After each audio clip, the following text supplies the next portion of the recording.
अब सब सेना और सेनापति के साथ चक्रवर्ती भरत खंड प्रपात नामक गुहा में घुसे। वहां नाट्यमाल नामक देव ने उसका खूब सत्कार किया तथा भेंट में अनेक वस्त्राभूषण दिए। गुहा पार करने के बाद क्रम क्रम से भरत महाराज कैलाश गिरी पर पहुंचे। वहां उन्होंने कुछ दिनों तक विश्राम किया। कैलाश की गगनचुंबी धवल शिखरों ने भरत राज के हृदय पर अपना अधिकार जमा लिया था। वहां का प्राकृतिक सौंदर्य देखते हुए उनका जी उसे छोड़ना नहीं चाहता था। यही कारण है कि वहां पर कथानायक भगवान वृषभदेव संवशरण सहित कई बार पहुंचे थे और भरत ने आगे चलकर वहां तीर्थंकरों के सुंदर मंदिर बनवाए। कैलाश से लौटकर सम्राट भरत ने राजधानी अयोध्या की ओर प्रस्थान किया और कुछ पड़ाव तय करने के बाद अयोध्यापुरी वापस आ गए। दिग्विजयी भरत के स्वागत के लिए अयोध्या नगरी खूब सजाई गई थी। समस्त नगरवासी और आसपास के 32,000 मुकुटबद्ध राजा उनकी आगवानी के लिए गए थे। अपने प्रति प्रजा का असाधारण प्रेम देखकर भरत जी बहुत प्रसन्न हुए।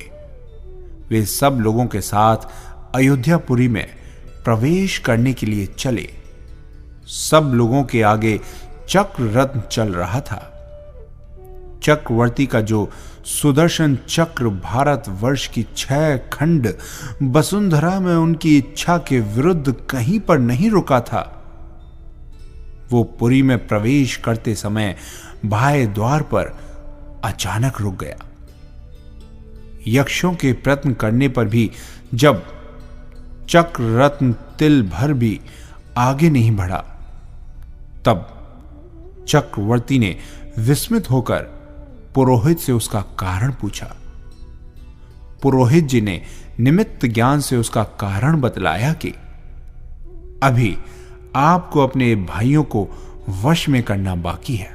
जब तक आपके सब भाई आपके अधीन न हो जाएंगे, तब तक चक्र रत्न का नगर में प्रवेश नहीं हो सकता, क्योंकि इस दिव्य शस्त्र का ऐसा नियम है कि जब तक 6 खंड के समस्त प्राणी चक्रवर्ती के अनुयायी न बन जाएं, तब तक वो लौटकर नगर में प्रवेश नहीं कर सकता।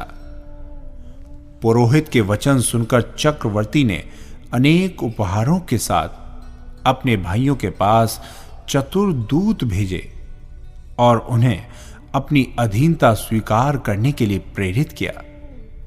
भरत के भाइयों ने ज्यों ही दूतों के मुख से चक्रवर्ती का संदेश सुना, त्यों ही उन्होंने संसार से विरक्त होकर राज्य तृष्णा छोड़कर दीक्षा लेना अच्छा समझा और निश्चय के अनुसार दीक्षा लेने के लिए भगवान आदिनाथ के पास चले भी गए।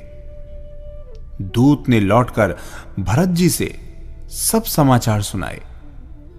भाइयों के विरह से उन्हें चिंता तो अवश्य हुई, किंतु राज्य लिप्सा भी कम बलवित नहीं होती। उसके वशीभूत होकर उन्होंने अपने हृदय में भातृ विरह को अधिक स्थान नहीं दिया।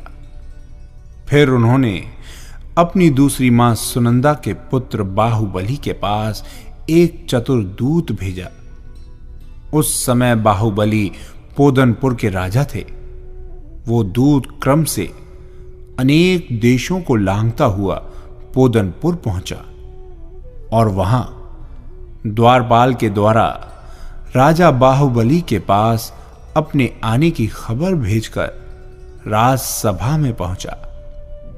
वहां एक ऊंचे सिंहासन पर बैठे हुए बाहुबली को देखकर दूत के मन में संशय हुआ कि ये शरीरधारी है या अनंग है, मोहिनी आकृति से युक्त वसंत है। मूर्तिधारी प्रताप है या सूर्य तेज का समूह है।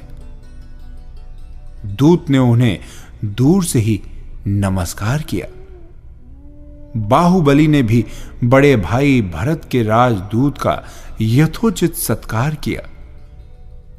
कुछ समय बाद जब उन्होंने उसके आने का कारण पूछा, तब वो विनीत शब्दों में कहने लगा, नाथ, राज राजेश्वर भरत ने, जो कि भारतवर्ष की 6 खंड वसुंधरा को जीतकर वापस आए हैं, राजधानी अयोध्या से मेरे द्वारा आपके पास संदेश भेजा है। प्यारे भाई, ये विशाल राज्य तुम्हारे बिना शोभा नहीं देता, इसलिए तुम शीघ्र ही आकर मुझसे मिलो, क्योंकि राज्य वही कहलाता है जो समस्त बंधु बांधवों के भोग का साधन हो। यद्यपि मेरे चरण कमलों में समस्त देव विद्याधर और सामान्य मनुष्य भक्ति से मस्तक झुकाते हैं, तथापि जब तक तुम्हारा प्रतापमय मस्तक मेरे पास मंजाल मराल यानी मनोहर हंस की भांति आचरण नहीं करेगा, तब तक उनकी शोभा नहीं। इसके अनंतर महाराज ने भी कहला भेजा है कि जो कोई हमारे अमोघ शासन को नहीं मानता, उनका शासन ये चक्र रत्न करता है। जब दूत संदेश सुनाकर चुप हो गया, तब कुमार बाहुबली ने मृदु हास्य सहित कहा, ठीक, तुम्हारे राज राजेश्वर बहुत ही बुद्धिमान मालूम होते हैं। उन्होंने अपने संदेश में एक साथ ही साम, दाम और विशेषकर दंड और भेद का कैसा अनुपम समन्वय कर दिखाया है। कहते कहते बाहुबली की गंभीरता उत्तरोत्तर बढ़ती गई। उन्होंने गंभीर स्वर में कहा, तुम्हारा राजा भरत बहुत मायाचारी मालूम होता है। उसके मन में कुछ और ही है और संदेश कुछ और ही भेज रहा है। यदि दिग्विजयी भरत सचमुच में सुर विजयी है, तो फिर दर्भ कुशा के आसन पर बैठकर उनकी आराधना क्यों करता था? इसी तरह यदि उसकी सेना अजय थी, तो म्लेच्छों के समर में लगातार 7 दिन तक वो क्यों कष्ट उठाती रही? हमारे पूज्य पिताजी ने मुझे और उसे समान रूप से राजपद का अधिकारी बनाया था। फिर उसके बाद राज राजेश्वर शब्द का प्रयोग कैसा? सचमुच तुम्हारा राजा चक्री है, कुम्हार है। उसे चक्र घुमाने का खूब अभ्यास है, इसीलिए वो अनेक पार्थिव घड़े बनाता रहता है। चक्र ही उसके जीवन का साधन है। उससे जाकर कह दो कि यदि तुम मरी चक्र का संहार करोगे तो जीवन, जल, आयु से हाथ धोना पड़ेगा। भरत के अंतिम संदेश का उत्तर देते समय बाहुबली के होंठ कांपने लगे थे, आंखें लाल हो गई थीं। उन्होंने दूत से कहा, मेरे सामने से दूर हो जाओ। तुम्हारा भरत संग्राम स्थल में मेरे सामने तांडव नृत्य कर अपना भरत नट नाम सार्थक करे। मैं किसी तरह उसकी सेवा स्वीकार नहीं कर सकता। इस तरह के उत्तर के साथ बाहुबली ने दूत को विदा किया और युद्ध के लिए सेना तैयार की। इधर दूत ने आकर जब भरत से सब समाचार कह सुनाए, तब वे भी युद्ध के लिए सेना लेकर पोदनपुर पहुंचे। भाई भाई का ये युद्ध किसी को अच्छा नहीं लगा।